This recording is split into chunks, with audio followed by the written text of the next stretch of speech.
বর্তমানে বিজেপি শাসিত রাজ্যে মুসলিমদের প্রতি কিন্তু অমানবিক অত্যাচার হচ্ছে। তাদেরকে বোরখা পরা নিষিদ্ধ করে দেওয়া হয়েছে, বোরখা ইজ নট অ্যালাউড, এরকম করে দেওয়া হয়েছে। এইরকম কিন্তু অনেক গুজব রটাচ্ছে। আজকের এই ভিডিওতে কিন্তু আমি পুরো বিষয়টাকে এক্সপ্লোর করার চেষ্টা করবো যে আজকে বিজেপি শাসিত রাজ্যে আমরা মুসলিম কতটা সেফ রয়েছি। পুরো ভিডিওটা অবশ্যই শেষ পর্যন্ত দেখার অনুরোধ করবো, না দেখলে বুঝতে পারবেন না। এবং কমেন্ট সেকশনে অবশ্যই আপনার মূল্যবান মতামত জানাতে কিন্তু একদম ভুলবেন না, আর ভিডিওটা অবিলম্বে শেয়ার করুন। দেখুন, বিষয়টাকে জানতে হবে। এতদিন আপনাদেরকে অন্য দল কিন্তু আপনাদেরকে যেটা বলে এসছে, যেটা দেখিয়ে এসছে, সেইটাই আপনারা দেখেছেন বা সেইটাই আপনারা বুঝেছেন। প্র্যাকটিক্যালটা আমি বলি, আমি বিগত গুজরাটের সুরাট শহরে রয়েছি এবং সুরাট শহরে আমি 17 বছর ধরে রয়েছি। এখানে কিন্তু প্রচুর মানুষ এখানে সেখানে, আপনি কিন্তু যদি আসেন কখনো বা সুরাট থেকে যারা ভিডিওটা দেখছেন তারাও বেসিক্যালি সবাই জানে যে প্রচুর এমন কোনো জায়গা নাই সেখানে কিন্তু বোরখা পরা মেয়ে খুঁজে পাবে না। মহিলা বোরখা পরা সবসময় যেখানে সেখানে অ্যাভেলেবেল। আজ পর্যন্ত কারো ক্ষমতা হলো না যে তাকে কোনো ডিস্টার্ব করা, তাকে কোনো টিস করা বা তাকে কোনো উল্টোপাল্টা কথা বলা। যদি বাই চান্স এরকম যদি করে বা এরকম যদি হয়েছে, তাহলে আমার মনে হয় হিন্দুরাই আগে হেল্প করবে, গিয়ে এমন গণধুলাই করবে, এতটাই সেফটি। এবার হয়তো এই কথাটা বলার পর অনেক মানুষ আছে কমেন্টে আমাকে করবে হয়তো যে গুজরাটে এখানে ধর্ষণ হয়েছে, ওখানে ধর্ষণ হয়েছে। তারা এই ব্যাপারটা জানে না যে ধর্ষণ ব্যাপারটা আসলে কি। আচ্ছা, এই ব্যাপারটা আসার আগে আমি এই ধর্ষণের ব্যাপারটা আগে একটু খুলে একটু কথা বলি, যাতে করে আপনাদের বুঝতে সুবিধা হয় বিষয়টা। ঠিক আছে? দেখুন, যে কোনো দল রাজ্যে আসুক না কেন, সেই দল কখনোই চায় না যে কোনো মানুষের কোনো ক্ষতি হোক, কোনো অ্যাক্সিডেন্ট হোক, কোনো দুর্ঘটনা হোক বা কোনো ধর্ষণ কেস কিছু হয়ে যাক। এতে সেই দলের কিন্তু মারাত্মক প্রভাব পড়ে। এখন বিষয়টা কি হয়ে দাঁড়ায়, দেখা গেল যে বর্তমানে যে তৃণমূল শাসক দল ছিল, তখন কিন্তু আমরা দেখেছি সরকারি হসপিটালে ঢুকে ধর্ষণ করে মেরে ফেলা হয়েছে। তো আমরা তো দেখেছি, তাহলে কোথায় হলো? তো এই বিষয়গুলো জানতে হবে। এটার সঙ্গে কিন্তু দলের বা রাজনৈতিক যে শাসক দলের তার সঙ্গে কোনো তাল্লুক নেই, না ছিল, না আছে আর না থাকবে। এখন বর্তমানে বিজেপি শাসিত রাজ্য, তো বিজেপিও কোনোদিন চায় না যে কোনো মানুষের এভাবে ধর্ষণ হয়ে যাক বা এরকম কিছু ক্ষতি হোক। এটা কখন হয়? দেখা গেল যখন একটা ধর্ষণ হয়ে গেল, আমি ফর এক্সাম্পল দিচ্ছি, ধরো দেখা গেল যে একটা ধর্ষণ হলো, পার্টি তখন থানায় কমপ্লেন করবে, দল তাদের হয়ে যায়, তারা কিন্তু থানায় কমপ্লেন করবে।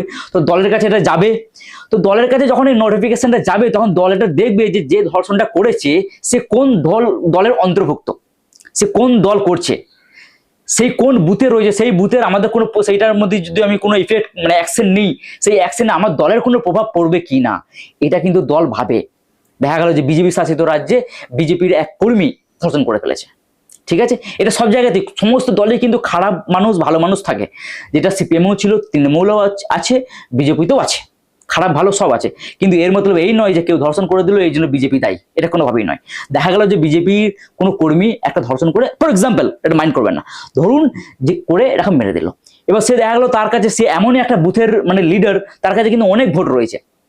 তখন কিন্তু বর্তমান দল কিন্তু ভাববে, শাসক দল ভাববে যে সালা আমি যদি ওর প্রতি অ্যাকশন নিই তাহলে কিন্তু আমার দলে ইফেক্ট পড়বে, আমার ভোটারে ইফেক্ট পড়বে। তখন কিন্তু মানুষকে বা মিডিয়াকে বোঝানোর জন্য তখন তারা কি করবে, তাকে বাঁচানোর চেষ্টা করবে, রাইট? তাকে বাঁচানোর চেষ্টা করবে, কেস চলবে, এই ওই হ্যান ত্যান, যেটা এর আগে আমরা দেখলাম। এইবার দেখা গেল যে এমন একজন ধর্ষণ করে ফেলেছে, সেটা বিজেপি হোক বা তৃণমূল হোক বা সিপিএম হোক, যে কোনো দলেরই হোক, এমন একজন হয়ে গেল, তখন দেখা গেল যে এই যে মানুষটা ধর্ষণ করেছে সেই মানুষটার সঙ্গে দলের কোনো অ্যাকশন নেই বা দলের সঙ্গে কোনো তাল্লুক নেই। তাহলে আমি কিন্তু যদি এনকাউন্টার করে দিই তাতে কোনো সমস্যা নেই। তখন কিন্তু দল ডিসাইড করবে কি এটাকে এনকাউন্টার করে দাও। তাহলে কিন্তু এনকাউন্টার হয়ে গেল, মানুষের কাছে একটা ঠিক রাইট একটা মেসেজ গেল যে হ্যাঁ, ধর্ষণের সাজা হলো মৃত্যু, এই বর্তমানে দেওয়া হয়েছে। এতে দলে আরো ভোট বেড়ে গেল, আরো নাম হয়ে গেল। তো এইটা যখন এই সিচুয়েশনগুলো হয় না, তখন দল বুঝতে পারে না যে এই সময় কি করা দরকার। তো তখন এইসব সিচুয়েশনে দল এইভাবে অ্যাকশন নেয়। ঠিক আছে? এটা কিন্তু বি প্র্যাকটিক্যাল। যদিও আমার হিসাবে সে যেই হোক, যে দলেরই হোক, যে জাতিরই হোক না কেন, ধর্ষণের একটাই সাজা হওয়া উচিত, সেটা হচ্ছে মৃত্যুদণ্ড। দলের প্রভাব পড়ুক আর না পড়ুক, কিন্তু বি প্র্যাকটিক্যাল। দল কিন্তু এটা দেখে না, দল কিন্তু তারটা আগে দেখে, এটা সব জায়গাতেই। তো সেই জন্য কিছু কিছু ক্ষেত্রে এনকাউন্টার করে দেওয়া হয়, কিছু কিছু ক্ষেত্রে ধর্ষককে কেস চলতে থাকে, পরে বাঁচিয়ে দেওয়া হয়। ঠিক আছে? এরকম একটা ব্যাপার। তো যাই হোক, এটা আপনাকে জানতে হবে, এটা সব জায়গাতেই, সব দলেতেই, সব রাজ্যেতেই, সব জায়গাতেই একই অবস্থা। যাই হোক, যদিও আমি যেটা বললাম যে ধর্ষণের সাজা মৃত্যুদণ্ড, এটাই হওয়া উচিত।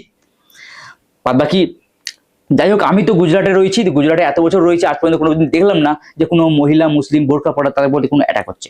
তো এটা যদি কেউ ভেবে থাকে যে হ্যাঁ মানুষের প্রতি কোনো মুসলিমদের প্রতি যদি কোনো মানে ইফেক্ট পড়বে বা তার প্রতি অমানবিক অত্যাচার হবে, এরকম তো নয়, এরকম হবে না, এটা আই এম শিওর। বিজেপির প্রতি আমার একটা বিশ্বাস রয়েছে, ঠিক আছে। আর এটা বলবেন যে আমি কোনো দল ভক্ত, আমি কোনো দলে যুক্ত নই। যতটুকুন আমার বিশ্বাস, যতটুকুন আমি চিনি, যতটুকুন আমি জানি, ইভেন এত কিছু যে আমি দেখছি এতদিন, যে প্রকল্পগুলো তৃণমূল থাকাকালীন চালু ছিল সেগুলো কিন্তু এখনো চালু আছে বা চালু থাকবে, এটা বলেছে। এটা কিন্তু বিজেপি বলেছে। আদৌ এটা হবে কি হবে না বা তার প্রসেস কি সেটা কিন্তু আমাদের জানা নেই। আর আমার কোনো আইডিয়াও নেই যে সেগুলো বাকি সেগুলো চালু হবে কি না। আপাতত অ্যানাউন্সমেন্ট হয়েছে যে হ্যাঁ সেগুলো চালু থাকবে। কিছু কিছু প্রকল্প তৃণমূলে লক্ষ্মীর ভান্ডার থেকে শুরু করে আরো যুব ভুব হাবি জাবি যেগুলো রয়েছে, আমি তো 1 টাকাও পাইনি, জানি না। তো যেগুলো চালু ছিল সেগুলো নাকি পুনরায় আবার চালু করা হবে, এটা বিজেপি ঘোষিত করেছে। আদৌ এটা কতটা সত্য কতটা মিথ্যা সেটা কিন্তু এখনো পর্যন্ত সামনে আসেনি বা আমি জানি না। যতক্ষণ না পর্যন্ত আমি প্র্যাকটিক্যাল দেখি ততক্ষণ আমি জিনিসটা বিশ্বাস করি না। তো যাই হোক, যারা এরকম ভাবছে যে হ্যাঁ মুসলিমের প্রতি কিন্তু বিরাট একটা অত্যাচার হতে চলেছে বা হচ্ছে, এটা কিন্তু একদম ভুয়ো খবর। এরকম নয়।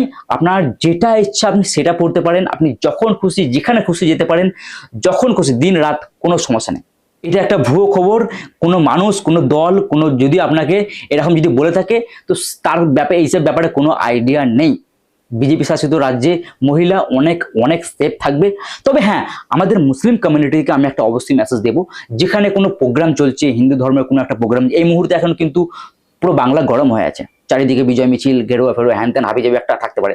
তো সেই জায়গায় আমার মুসলিম মহিলা যারা রয়েছে তাদেরকে আমার একটা গাইড থাকবে যে এই সময় যদি একটু গাইড করেন, যদি একটু নিজেকে কোঅপারেট করেন, নিজেকে ওই সব বিষয়গুলো ও প্রোগ্রামগুলো, কালচার যে বিজেপির প্রোগ্রামগুলো হচ্ছে সেগুলোকে যদি একটু অ্যাভয়েড করা হয়, পূজা পার্বণ যেখানে চলছে সেগুলোকে যদি একটু অ্যাভয়েড করা হয়, ফর এক্সাম্পল ওখানে পুজো চলছে, আপনাকে এই দিক দিয়ে যেতে হবে, এই রাস্তা দিয়ে যেতে হবে, অন্য কোনো আর অপশন নেই, তো সেই দিনটা যদি একটু অ্যাভয়েড করেন, সেই দিনটা সেই সময়টা যদি একটু অ্যাভয়েড করেন, তা আমার মনে হয় ভালো হবে। কারণ যে কোনো দলে খারাপ মানুষও রয়েছে, ভালো মানুষও রয়েছে। হয়তো আপনার বোরখা ধরে টানাটানি করলো, হয়তো কিছু করেই ফেললো, জরুরি নয় এর জন্য কিন্তু বিজেপি দায়বদ্ধ নয়। তৃণমূলতেও হয়েছে আমরা দেখেছি, বিজেপিতেও হতে পারে, এমনটা কোনো কথা নয়, হতেও পারে, কিন্তু এর মতলব এই নয় যে বিজেপি দায়ী। তো প্রতিটা দলেই কিন্তু খারাপ মানুষ ভালো মানুষ রয়েছে। তো আমার মনে হয় এই সময়ে মানুষ অনেক গরম হয়ে রয়েছে। তো এই সময় আমরা যদি এগুলোকে একটু কোঅপারেট করি, একটু যদি অ্যাভয়েড করি, তাহলে এটা আমাদের মতো উত্তম। আপনার যদি কোনো কিছু হয়ে যায় তাহলে ক্ষতিটা কিন্তু দলের হবে না, ক্ষতিটা আপনার এবং আপনার পরিবারের হবে। তাই যদিও এরকম তো হওয়ার কথা নয়, আমার যথেষ্ট বিশ্বাস রয়েছে। অ্যান্ড মুসলিম মেয়ে যারা রয়েছে, মহিলা যারা রয়েছে, শুধু মুসলিমই নয়, প্রতিটি বাংলার মহিলা, বাংলার নারী অনেক অনেক সেফটি থাকবে এবং বাংলার অনেক অনেক উন্নতি হতে চলেছে। অলরেডি স্যাংশন হয়ে গেছে, কাজ চালু হবে খুব তাড়াতাড়ি। তো যাই হোক, এটা নিয়ে আপনার কি মতামত অবশ্যই কমেন্ট সেকশনে জানাতে ভুলবেন না। দেখা হচ্ছে খুব তাড়াতাড়ি নতুন এইরকম একটা ইনফরমেটিভ ব্লগ নিয়ে। ততক্ষণ ভালো থাকবেন। জয় হিন্দ অ্যান্ড বন্দে মাতরম।